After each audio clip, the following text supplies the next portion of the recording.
American Academy of Paediatrics என்ன சொல்கிறாங்கன்னா, ஆக்சுவலாக 2 இயர்ஸ்க்கு உள்ளே இருக்கிற சில்ட்ரனுக்கு ஸ்க்ரீன் டைமே கொடுக்கக்கூடாது அப்படின்னு. ஃபர்ஸ்ட் விஷயம், நிறைய சின்ன பிள்ளைங்க வந்து ரொம்ப சரளமாக பேச ஆரம்பிக்கிறது இல்லை. பிகாஸ் சின்ன பிள்ளைங்களுக்கு சொல்கிறோம் வந்து சாப்பிடும்போது வந்து டிவி பார்க்காத அப்படின்னு. பட் நம்ம பெரியவங்க ஃபர்ஸ்ட் அதை பண்ணணும். அடுத்த விஷயம் வந்து பயங்கர வெயிட்டா, ஒபீஸாவோ ஓவர் வெயிட்டோ இருக்கிற பிள்ளைங்க, சின்ன வயசுலேயே வந்து அடல்ட்டுடைய ப்ராப்ளம்ஸ் இருக்கிற பிள்ளைங்க நிறையா பார்க்குறோம். இது ஏன்னு பார்த்தீங்கன்னா, லைக் நம்ம 6 monthsல குழந்தைங்களுக்கு வந்து சாப்பாடு கொடுக்கலாம், வேற உணவு திட உணவு கொடுக்கலான்னு சொன்னோன்னே ஃபர்ஸ்ட் வந்து ஒரு அம்மாவோ பாட்டியோ கேட்குற கேள்வி வந்து பிஸ்கெட் கொடுக்கலாமா. டெலிவரியோட வந்து ஒரு ஹஸ்பண்டும் வந்து கோ த்ரூ பண்ணாங்கன்னா அவங்களுக்கு வந்து லைக் ஒய்ஃப் எவ்வளோ கஷ்டப்படுறாங்க. நம்ம நினைச்ச நேரத்துக்கு தூங்க முடியாது. சம்டைம்ஸ் வந்து குழந்தைங்கள்னால வந்து ஹஸ்பண்ட் அண்ட் ஒய்ஃப்குள்ள பிரச்சனை வரும். இது வந்து அப்பா அம்மாவுக்கு மட்டும் கிடையாது, குழந்தைங்களுக்கும் வந்து ஏகப்பட்ட டென்ஷன். நம்ம அஸ் பேரண்ட்ஸ் வந்து நம்மளால என்னெல்லாம் சின்ன வயசுல பண்ண முடியல, இல்லை நம்மளுக்கு வாழ்க்கையில என்னெல்லாம் எய்ம் இருந்தது அப்படின்றத வந்து நம்ம குழந்தைங்களுடைய வாழ்க்கையில திணிக்க ட்ரை பண்ணுவோம்.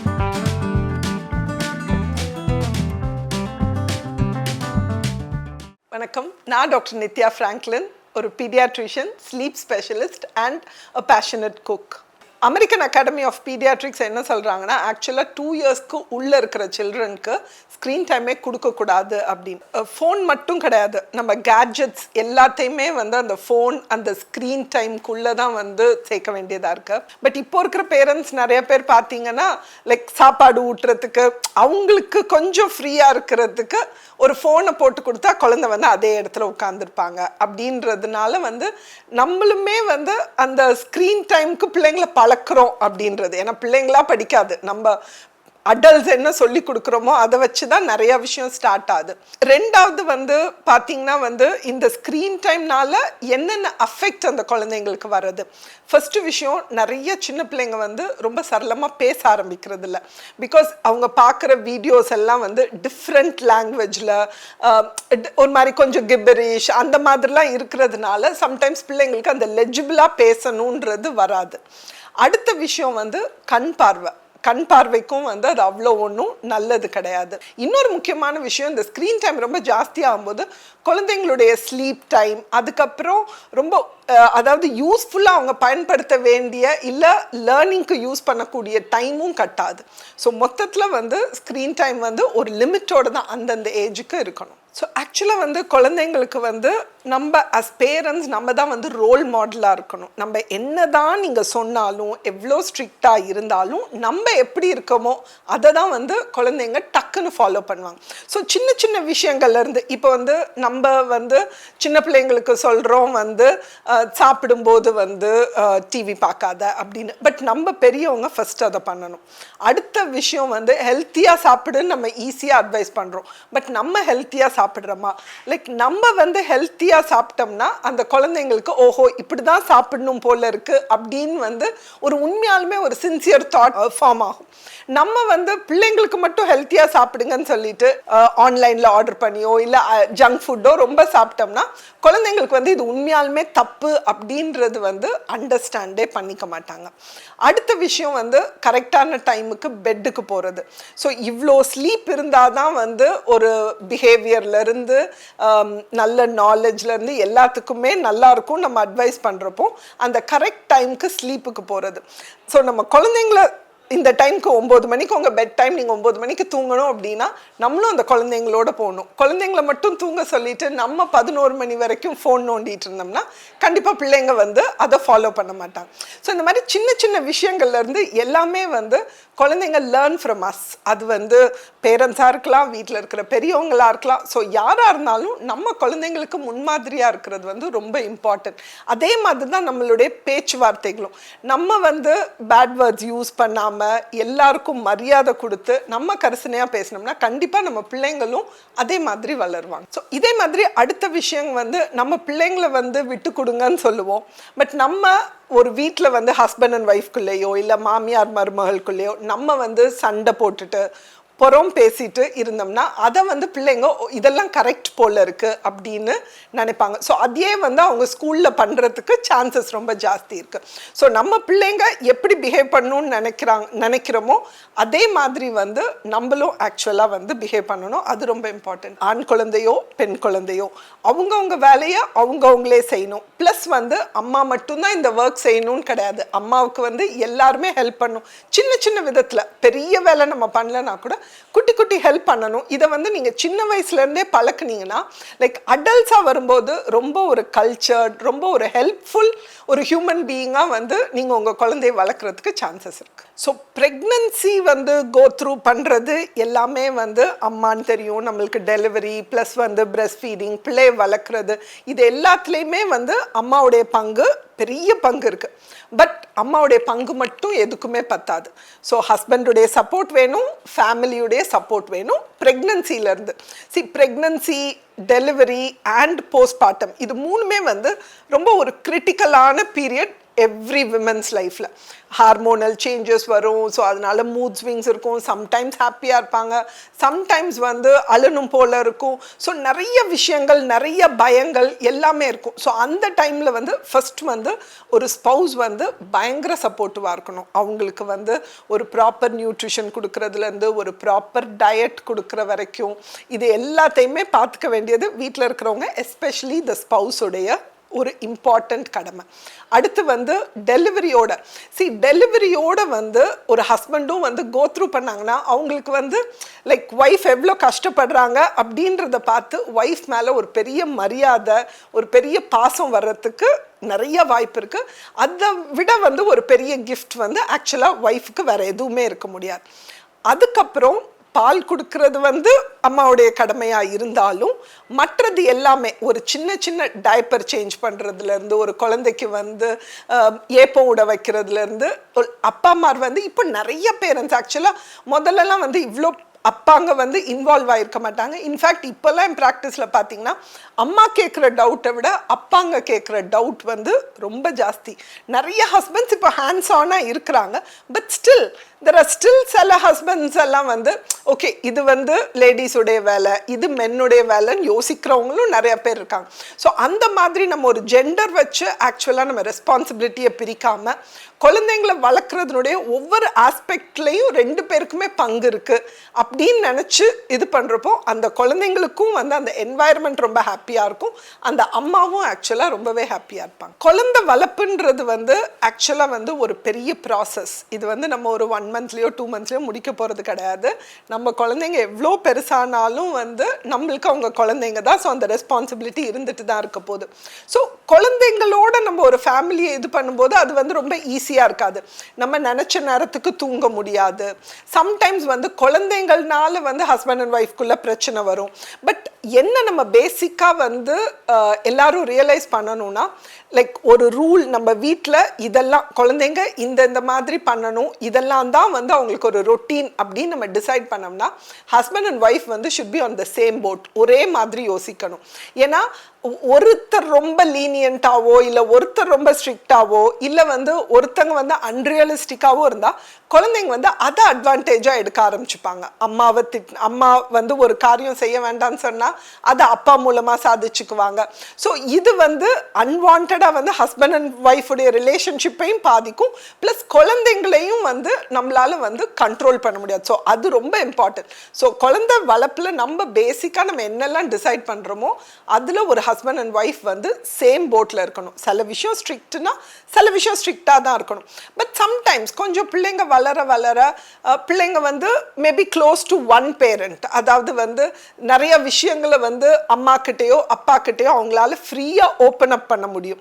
ஸோ அந்த மாதிரி டைமில் வந்து நம்ம அவங்களுக்கு ஒரு ஃப்ரெண்டாக இருக்கணும். அவங்க என்னன்னாலும் நம்மக்கிட்ட தைரியமாக சொல்லலாம் ஆஸ் அ சைல்டு அப்படின்ற அந்த நம்பிக்கை நம்ம கொடுத்தாதான் குழந்தை நம்மக்கிட்ட ஓப்பனாக இருக்கும். 100% எதுனால் அம்மா வந்து அம்மாவும் அப்பாவும் எது சொன்னாலும் திட்டுவாங்கன்ற பயம் மட்டும் குழந்தைங்களுக்கு இருக்கக்கூடாது. நம்ம எதுனாலும் எந்த பிரச்சனைனாலும் நம்மளுக்கு இருக்கிறது அப்பா அம்மா தான் ஃபர்ஸ்ட் ஹெல்ப் பண்ணுவாங்க அப்படின்ற நம்பிக்கையை as பேரண்ட்ஸ் நம்ம தான் கொடுக்கணும். அதுவும் வந்து நம்ம 2 பேர் சேர்ந்து கொடுத்தோம்னா அந்த ஃபேமிலி வந்து ரொம்பவே ஹாப்பியாக இருக்கும். இவ்வளோ நேரம் வந்து நம்ம அப்பா அம்மாவுக்கு குழந்தை வளர்ப்பில் எவ்வளோ டிஃபிகல்ட்டி இருக்குன்னு பார்த்தோம். பட் இது வந்து அப்பா அம்மாவுக்கு மட்டும் கிடையாது, குழந்தைங்களுக்கும் வந்து ஏகப்பட்ட டென்ஷன் இது இருக்கும். நம்மளுக்கு வந்து அவங்களுடைய டென்ஷன் பெரிய டென்ஷனாக இருக்காது, தெரியாது. பட் குழந்தைங்களை பொறுத்த வரைக்கும் அதுதான் அவங்களுக்கு மிகப்பெரிய டென்ஷன். இப்போ ஒரு குழந்தையுடைய அம்மா வந்து மத்தியானம் லஞ்சை சூடாக கொடுத்து விடலாம், இல்லைனா வந்து அவங்கள ஒரு குழந்தையுடைய அம்மாவோ அப்பாவோ ட்ராப் பண்ணலாம், பிக்கப் பண்ணலாம். ஸோ அந்த குழந்தைக்கு அந்த ஏக்கம் வந்து ஒரு மிகப்பெரிய ஏக்கமாக இருக்கும். நம்மளுக்கு வந்து நம்மளுடைய வேலைப்பளு எவ்வளோ இருக்குது, நம்மளால் இந்த டைம் ஸ்பெண்ட் பண்ண முடியுமான்னு நம்மளுக்கு தான் தெரியும். But at the same time நம்ம குழந்தைங்களுடைய தேவையும் நம்ம வந்து எவ்வளோ தூரம் சாட்டிஸ்ஃபை பண்ண முடியும் அப்படின்றத வந்து நம்ம ரொம்பவே பார்க்கணும். இன்னொரு விஷயம் வந்து நம்ம as பேரண்ட்ஸ் வந்து நம்மளால் என்னெல்லாம் சின்ன வயசில் பண்ண முடியல, இல்லை நம்மளுக்கு வாழ்க்கையில் என்னெல்லாம் எய்ம் இருந்தது அப்படின்றத வந்து நம்ம குழந்தைங்களுடைய வாழ்க்கையில் திணிக்க ட்ரை பண்ணுவோம். அது வந்து நம்மளை எப்படி சாந்தப்படுத்திக்குவோன்னா, நான் குழந்தையுடைய நல்லதுக்கு தானே இதை சொல்கிறேன் அப்படின்னு நம்மளை வந்து ஜஸ்டிஃபை பண்ணுவோம். பட் குழந்தையுடைய பார்வையிலேருந்து பார்க்கும்போது வந்து குழந்தையுடைய விருப்பத்துக்கு மாறான விஷயத்தை நம்ம திணிக்கிற மாதிரி தான் தெரியும். ஸோ குழந்தைங்க வந்து விருப்பம் இல்லாமல் ஒரு விஷயத்தை பண்ணுறதுக்கு நம்ம ஃபோர்ஸ் பண்ணவும் இன்டைரக்டாக பண்ணலாம். அதுவும் வந்து நம்ம ரொம்பவே கேர்ஃபுல்லாக இருக்க வேண்டிய ஒரு விஷயமாகுது. ஸோ இந்த மாதிரி சின்ன சின்ன விஷயங்களில் குழந்தையும் நம்ம சந்தோஷமாக வச்சுக்க வேண்டியது ஆஸ் பேரண்ட்ஸ் நம்ம கடமை தான். இப்போ அடுத்து வந்து குழந்தைங்களுக்கு மேலே ரொம்ப ஒரு பெரிய பிரச்சனையாக இருக்கிறது வந்து ஒபிசிட்டி. நம்ம கண்ட்ரியில் மட்டும் கிடையாது, எல்லா கண்ட்ரிலையும். அதாவது முதல்லலாம் வந்து வெயிட் கம்மியாக இருக்கிற பிள்ளைங்க தான் வந்து நாங்கள் பார்த்துருக்கோம். அதுதான் வந்து நம்ம நாட்டினுடைய மிகப்பெரிய கஷ்டம்னு நினச்சிட்டு இருந்தோம். பட் இப்போ பார்த்தீங்கன்னா வெயிட் கம்மியாக இருக்கிற பிள்ளைங்களை விட பயங்கர வெயிட்டாக ஒபீஸாவோ ஓவர் வெயிட்டோ இருக்கிற பிள்ளைங்க, சின்ன வயசுலேயே வந்து அடல்ட்டுடைய ப்ராப்ளம்ஸ் இருக்கிற பிள்ளைங்க நிறையா பார்க்குறோம். இது ஏன்னு பார்த்தீங்கன்னா நிறைய வந்து நம்மளுடைய லைஃப் ஸ்டைலில் ஜங்க் ஃபுட் உள்ளே வந்துருச்சு. ஸோ இந்த ஜங்க் ஃபுட் வந்து எவ்வளோ சாப்பிடணும், சுத்தமாக சாப்பிடவே கூடாதா, இந்த மாதிரி நிறையா குவெஷன்ஸ் எல்லாருக்குமே இருக்கலாம். ஃபஸ்ட்டு விஷயம் வந்து நம்ம எதையுமே வந்து சுத்தமாக ஜீரோவாக்குறது வந்து முடியவே முடியாது. எல்லாத்துக்குமே வந்து லிமிட் செட்டிங் வந்து ரொம்ப இம்பார்ட்டன்ட். இப்போ பார்த்தீங்கன்னா லைக் நம்ம 6 months குழந்தைங்களுக்கு வந்து சாப்பாடு கொடுக்கலாம், வேற உணவு திட உணவு கொடுக்கலான்னு சொன்னோன்னே ஃபர்ஸ்ட் வந்து ஒரு அம்மாவோ பாட்டியோ கேட்குற கேள்வி வந்து பிஸ்கெட் கொடுக்கலாமா, பிரெட் கொடுக்கலாமா அப்படின்றது தான். ஸோ அந்த வயசுலேயே ஆக்சுவலாக நம்மளுக்கு தெரியாமல் நம்ம தான் வந்து ஜங்க் ஃபுட்டை வந்து குழந்தைக்கு இன்ட்ரடியூஸ் பண்ணுறோம். ஸோ கொடுக்கவே கூடாதா அப்படின்னா ஆக்சுவலாக வந்து 1 வயசுக்கு முன்னாடி எப்படினாலும் வந்து நீங்கள் வந்து நீங்களாக வீட்டில் என்ன வச்சு அந்த பிஸ்கெட் செய்கிறீங்கன்றதை பொறுத்து வெளியில் நீங்கள் வாங்கினீங்கன்னா கண்டிப்பாக அதில் பட்டர், பேக்கிங் பவுடர் எல்லாமே இருக்க போகுது. ஸோ அதனால வந்து முடிஞ்ச அளவுக்கு 1 year வரைக்கும் இந்த பிஸ்கெட்ஸ்லாம் கொடுக்கக்கூடாது. இன்கேஸ் வெளியில் போகும்போது உங்களுக்கு கொடுக்கணும், என்ன கொடுக்கன்னு தெரியல அப்படின்னா ஒரு பிஸ்கெட் கொடுங்க. பிஸ்கெட்டை வந்து ஒரு மீலாக கொடுக்காதீங்க. நிறைய பேர் பார்த்தீங்கன்னா ஒரு 5-6 பிஸ்கெட்டை வந்து கொதிக்கிற தண்ணியில் ஊற்றி நல்லா குழச்சி அதை வந்து ரொம்ப ஹாப்பியாக வந்து ஒரு கூழ் மாதிரி கொடுப்பாங்க, விச் இஸ் வெரி இன்ஜூரியஸ். நீங்கள் வந்து பார்த்தீங்கன்னா ஒரு பிஸ்கெட் 50 calories நீங்கள் 10 பிஸ்கெட் கொடுத்தீங்கன்னா அதுவே 500 கிலோ, ஆல்மோஸ்ட் ஒரு குழந்தையுடைய 3/4 கேலரியை நம்ம அதில் கொடுக்க போகிறோம். அடுத்து வந்து குழந்தைங்க வந்து நம்ம வந்து ஜங்க் ஃபுட் சாப்பிடாமல் இருக்கணும்னு நான் சொன்னேன். நிறைய அட்வர்டைஸ்மெண்ட் பார்ப்பாங்க, கூட ஃப்ரெண்ட்ஸ் பியர் குரூப் இருக்காங்க. ஸோ கண்டிப்பாக அவங்களுக்கு வந்து நாலேஜ் அபவுட் ஜங்க் ஃபுட், அது ரொம்ப டேஸ்டி, இந்த ஐடியாலாம் இருக்கும். ஸோ நீங்கள் என்ன பண்ணணும்னா மந்த்லி 1 or 2 வந்து ஒரு லிமிட்டோட வந்து ஒரு ஜங்க் ஃபுட் ஒரு மந்த்லி வந்து ஒரு லாஸ்ட் சண்டே வந்து நம்ம என்ன வேணாலும் சாப்பிடலாம், நீங்கள் ஒரு நாள் வச்சுக்கலாம். இல்லை ஏதாவது வீட்டில் வந்து ஒரு நல்ல அக்கேஷன் இருந்ததுன்னா அந்த டைமில் சாப்பிடலான்னு வைக்கலாம். அதை விட்டுட்டு வந்து டெய்லி ஈவினிங் வந்து பிள்ளைங்களுக்கு ஸ்நாக்ஸ் பண்ணுறதுக்கு கஷ்டன்றதுக்காக நம்ம ஜங்க் ஃபுட் கொடுத்தோம்னா பிள்ளைங்க பார்த்தீங்கன்னா டிவி பார்த்துக்கிட்டே 2 பேக்கெட் சிப்ஸை அசால்ட்டாக சாப்பிட்ருவாங்க, இல்லை 2 பேக்கெட் க்ரீம் பிஸ்கெட்டை அசால்ட்டாக சாப்பிட்ருவாங்க. ஸோ இதெல்லாம் வந்து அவங்களே அறியாமல் வந்து பல மடங்கு ஜங்க் ஃபுட் சாப்பிட்ற மாதிரி ஒரு நிலைமைக்கு உண்டாகும். ஸோ ஜங்க் ஃபுட்டை வந்து டோட்டலாக அவாய்ட் பண்ணாதீங்க, ஏன்னா நம்மளுக்கு தெரியாமல் அப்புறம் பிள்ளைங்க சாப்பிட ட்ரை பண்ண ஆரம்பிச்சிருவாங்க. பட் ஒரு லிமிட் செட் பண்ணுங்கள். லிமிட் செட்டிங் தான் வந்து முக்காவாசி விஷயத்தில் ரொம்பவே இம்பார்ட்டண்ட். இப்போ பார்த்தீங்கன்னா பேரண்ட்ஸ் 2 பேருமே பிஸியாக இருக்கிறதுனால லீவ் டைமில் இல்லை ஆஃப்டர் ஸ்கூல் ஹவர்ஸில் வந்து பிள்ளைங்களை வந்து வீட்டில் வச்சுக்க முடியல, இல்லை அவங்கள வந்து அவங்க பியர்ஸோட விளையாட வைக்க முடியாததுனால நிறைய கிளாஸ்லலாம் போட்டுரும். இதில் பார்த்தீங்கன்னா நிறைய பாசிட்டிவ்ஸும் இருக்கும், நெகட்டிவ்ஸும் இருக்கும். ஸோ இப்போது பாசிட்டிவ்ஸ்னு பார்த்தீங்கன்னா நீங்கள் கண்டிப்பாக வந்து ஒவ்வொரு குழந்தைக்கும் ஏதாவது வந்து ஒரு ஃபிசிக்கல் ஆக்டிவிட்டி இம்பார்ட்டன்ட். ஸோ நீங்கள் ஒரு ஃபிசிக்கல் ஆக்டிவிட்டி இருக்கிற கிளாஸில் போடுறது நல்லது. ஏன்னா இல்லைனா வீட்டில் வந்து முக்கால்வாசி பிள்ளைங்க வந்து வெளியில் போய் விளையாடாமல் டிவி முன்னாடி இல்லைனா வந்து ஏதாவது கேம் விளையாண்டுட்டு இருக்கிறதுக்கு சான்சஸ் இருக்குது. ஸோ நீங்கள் ஃபிசிக்கல் கிளாஸில் போடுறது வந்து நல்லது தான். பட் அதே வந்து அது வந்து நம்மளுடைய ஃபேமிலி டைமையோ இல்லை ஒரு குவாலிட்டியாக பிள்ளைங்க வந்து கசின்ஸோடையோ ஃப்ரெண்ட்ஸோடையோ அந்த விளையாடுற டைமை காம்ப்ரமைஸ் பண்ணாமல் பார்த்துக்கணும். அதாவது எல்லா நாளும் எல்லா வீக்கெண்ட்ஸும் பிள்ளைங்களை வந்து பிஸியாகவே வச்சுக்கூடாது. அதாவது நம்ம கிளாஸில் போட்டாலும் பிள்ளைங்க வந்து அதை என்ஜாய் பண்ணுற மாதிரி கிளாஸில் போடணும். அவங்க வந்து இதையும் வந்து ஒரு பனிஷ்மெண்ட்டாவோ ஸ்கூலுக்கு போயிட்டு வரும்போது இருக்கிற மாதிரி இதை ஒரு கடமையாக நினச்சி பண்ணாங்கன்னா அதை வந்து அவங்க என்ஜாய் பண்ண மாட்டாங்க. ஸோ நம்ம இவ்வளோ கஷ்டப்பட்டு இவ்வளோ செலவு பண்ணி நம்ம வந்து ஒரு நல்ல கிளாஸ்ன்னு செலக்ட் பண்ணி ஆனாலும் அதுலேருந்து ஒரு பெனிஃபிட் கிடைக்காது.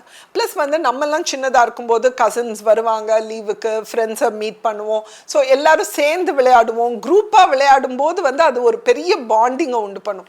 இப்போ இந்த கிளாஸ்க்கெல்லாம் நம்ம எல்லா கிளாஸ்க்கும் அனுப்புறதுனால ஈவன் பேரண்ட்ஸோட பிள்ளைங்க ஸ்பெண்ட் பண்ணுறதுக்கே டைம் இல்லாமல் ஆயிரும். எல்லா கிளாஸையும் முடிச்சுட்டு அவங்க 8:30க்கு அந்த பிள்ளைங்க வீட்டுக்கு வரும்போது பிள்ளைங்க வந்து டோட்டலாக எனர்ஜி ட்ரெயின் ஆகி வருவாங்க.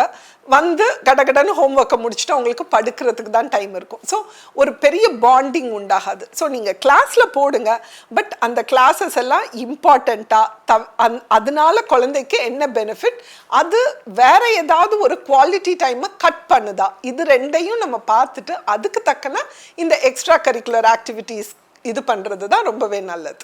உங்கள் குழந்தைங்களுக்கு வளர்க்குறதுக்கு வந்து இந்த டிப்ஸ் எல்லாம் ஹெல்ப்ஃபுல்லாக இருக்கும்னு நினைக்கிறேன். ஸோ இந்த காலத்து குழந்தைங்க தான் அடுத்து வர காலத்தில் வந்து அடல்ட்ஸ் நம்மளை மாதிரி இருக்க போகிறாங்க. ஸோ நல்ல ஹேபிட்ஸையும் நல்ல பழக்க வழக்கங்களையும் நீங்கள் சின்ன வயசுலேருந்தே அவங்கள இன்ஸ்டில் பண்ணுங்கள். ஒரு நல்ல ஹெல்த்தியான ரொம்ப வந்து அப்ரிஷியேட் பண்ணக்கூடிய அடல்ட்ஸாக அவங்க உருவாவாங்க. தேங்க்யூ.